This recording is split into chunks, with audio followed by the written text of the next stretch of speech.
안녕하십니까. 구독 달팽이 부동산 김석준 소장입니다. 주말입니다.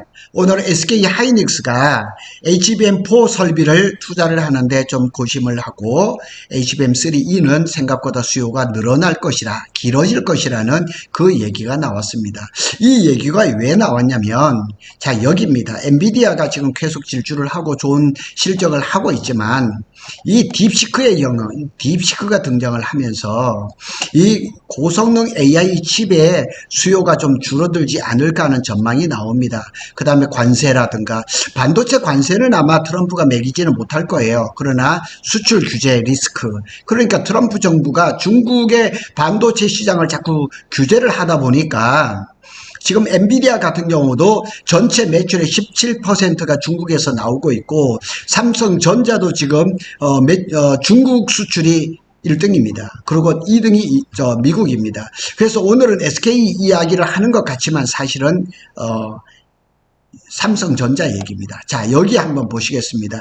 엔비디아가 중국에 들어가는 저사양 AI GPU인 H20에도 HBM3E를 채택을 하겠다. SK 하이닉스한테 공급을 요청하겠다. 제가 그 방송을 했잖아요. 근데 H20에는 뭐가 들어갔냐면 HBM3가 들어갑니다. HBM3. 그게 96GB입니다. 그런데 HBM3E가 들어가면 144GB입니다. 그러니까 용량이 어마하게 늘어나는 거죠. 그래서 이게 H20이 아니라 업그레이드 버전인 H22로 만들겠다는 얘기예요. 그러면 중국에 있는 빅테크 기업들이 뭐 H100, H200 호퍼라든가, 그 다음에 블랙웰이다, 블랙웰 울트라든가, 이런 거는 그냥 뭐 암시장에 살 수 있지만 공식적으로 사지를 못하잖아요. 그리고 딥시크 때문에 과연 뭐 그렇게 호퍼라든가 블랙웰이 필요 없다는 얘기죠. 그러니까 저사양 H20 이런 것만 가지고도 충분하게 그 AI GPU를 데이터 센터나 뭐 이런 것들을 돌릴 수 있는 그런 능력을 가지고 있다는 얘기죠. 자, 이 사진은 제가 찍은 겁니다. 지난 주말에 SK 용인 원산면 팹입니다. 1차 공장이죠. 자, 여기에 대한 것은 제 유튜브를 찾아보면 나오고 있습니다. 자, SK 하이닉스가 차세대 HBM4 양산을 준비 중인 가운데 엔비디아가 실적이 지금 약간 주춤하다 보니까 당초 예상보다 하향 조정할 가능성이 제기되다.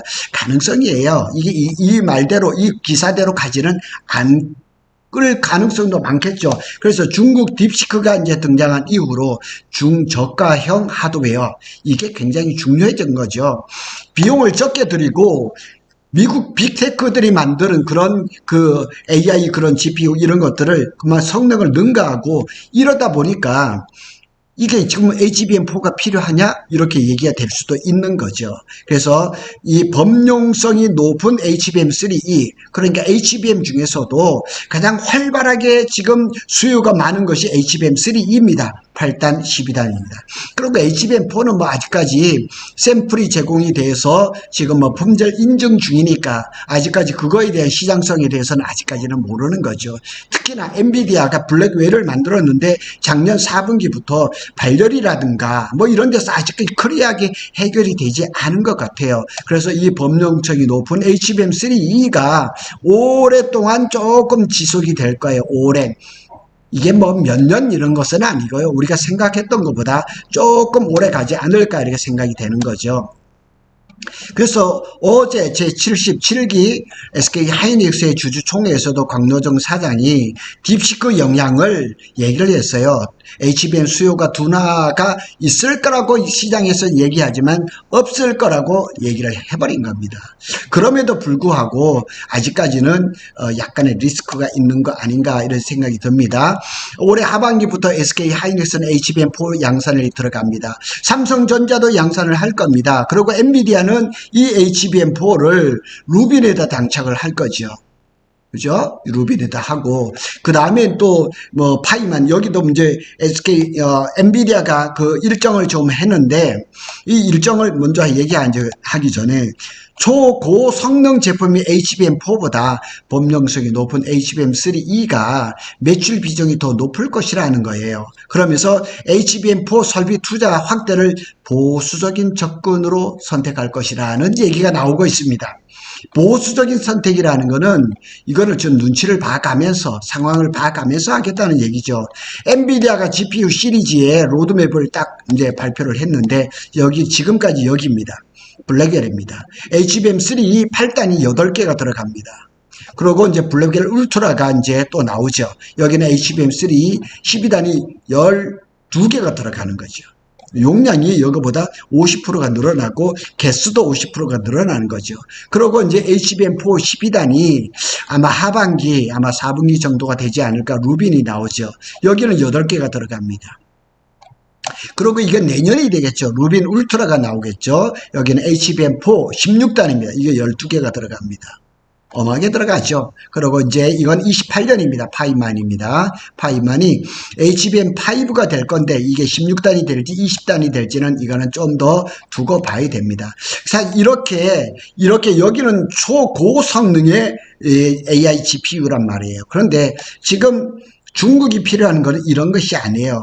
필요하다 하더라도 사지도 못하는 거예요. 그러니까 중국 입장에서는 이제 H22 이런 것이 필요한 거죠. 이거 제가 찍어 온 사진입니다. HBM3 12단입니다. 제가 실물을 보고 왔습니다.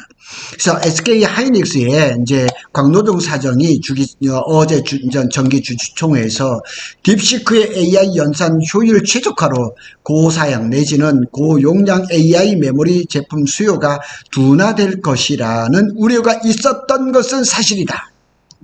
사실이에요. 사실이지만 수요에 최적화된 다양한 AI 생태계가 활성화되면 그러니까 초고성능의 AI 그런 그 제품들은 미국에서 주도를 할 것이고 저사양 그다음에 아주 저비용 이렇게 들어가는 것들은 중국에서 하는 거죠. 그래서 중장기적으로 볼 때는 수요 증가에 도움이 될 것이다.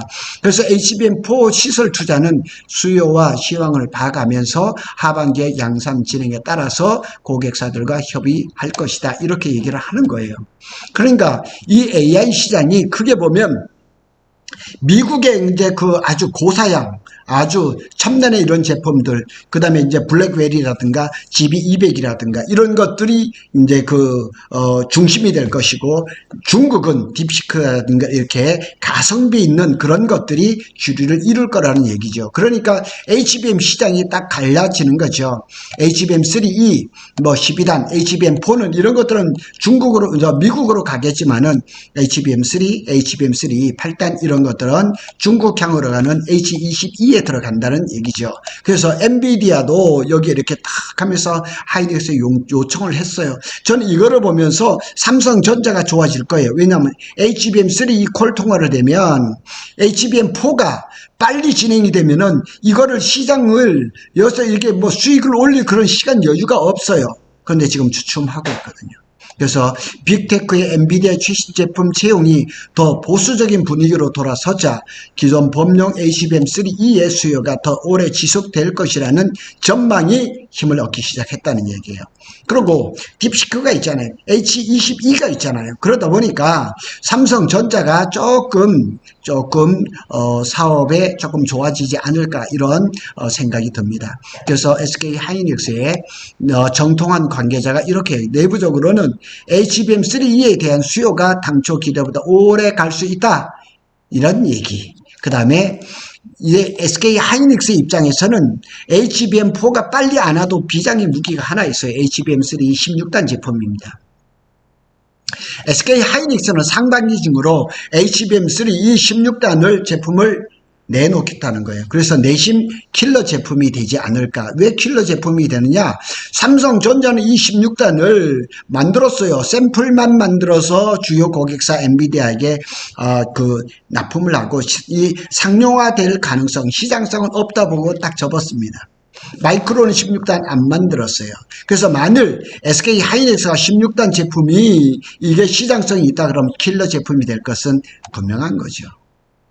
자, 그렇지만은 이거는 조금 더 두고 봐야 되고, 하여튼 HBM3E는 이게 지금 풀이 8단, 12단, 또 16단까지 있습니다. 그래서 거기에서 어떤 시장이 잘 형성이 될지는 조금 더 두고 봐야죠. 그리고 이제 HBM 12단 샘플이 이제 SK 하이닉스가 고객사에 공급이 돼서 인증 절차에 들어간 상태지만, 이게 또 이제 대량 생산이라는 문제하고 또 다른 거죠. 왜냐면 HBM4에는 여기 보면은 여기 이제 로직 다이, 베이스 다이, 뭐 버퍼 다이라고 하는 여기를 기존의 이 메모리 방식으로 못 만들어요. 이거는 이 파운드리를 해야 되거든요. 파운드리를 해야 되는데 삼성전자는 파운드리 라인이 있기 때문에 자체적으로 생산을 하면 돼요. 그런데 SK 하이닉스는 파운드리가 없으니 저거를 TSMC에다 준단 말이에요. 제가 몇 번 한번 가끔 얘기를 한 적이 있는데 HBM4의 베이스 다이에 연산을 위한 대만의 로직, 파운드리 선단 공정을 적용하기로 했어요. 그런데 저는 이제 그 SK 하이닉스의 부사장을 했던 분이 지금은 대학 교수로 있는데 그분이 인터뷰한 내용을 보니까 몇 년 전에 HBM을 개발을 할 때 TSMC하고 무슨 이렇게 협업이 있었는데 뭔가 문제가 발생을 했는데 SK가 문제가 있는지 TSMC가 있는지 문제가 있는지 이게 분석이 안 나온 거예요. 그런데 TSMC한테 너네들이 이거 부분에 대해서 문제가 있느냐 이렇게 얘기를 했지만 6개월 동안 자그마치 6개월 동안 아무 반응이 없더래요. 그러니까 이 베이스 다이를 이 로직 다이 베이스 다이를 TSMC가 만일 잘 생산을 하겠지만은 서로 이렇게 SK 하이닉스하고 협업이 잘 안 된다 그러면 HBM4에서 양산에 문제가 있을 수 있겠죠. 근데 삼성전자는 자체적으로 다 하니까 그러고 벌써 1월 초부터 베이스 다이를 만들어서 테스트를 하고 있다는 기사가 다 올라와 있기 때문에 그런 부분에서는 삼성전자가 조금 유리하지 않을까. 아직까지 뭐 HBM4에 대해서는 뭐 삼성이나 SK 하이닉스나 그 다음에 마이크론도 준비하고 있는 단계니까 그건 둘째치고 일단은 HBM3E가 시장성이 조금 더 좋아지면서 짧게 끝날 줄 알았던 그 HBM3E의 생명주기라고 말할 수 있는 그것이 조금 길어질 수도 있다라는 그 얘기를 오늘 말씀을 드리는 겁니다. 그리고 중간에 제가 한번 말씀을 드렸는데 삼성전자가 HBM3E가 콜을 통과했다는 삼성전자 내부발 소식이 나왔습니다. 부디 아마 다음 주에는 블룸버그라든가 로이터라든가 다 또 우리나라 국내 뭐 유력한 또 언론에서 또 이렇게 발표를 해주기를 기대하고 있습니다. 고닥달팽이는 삼성전자와 SK 하이닉스의 반도체 소식을 빠르게 전해드리고 있습니다. 감사합니다.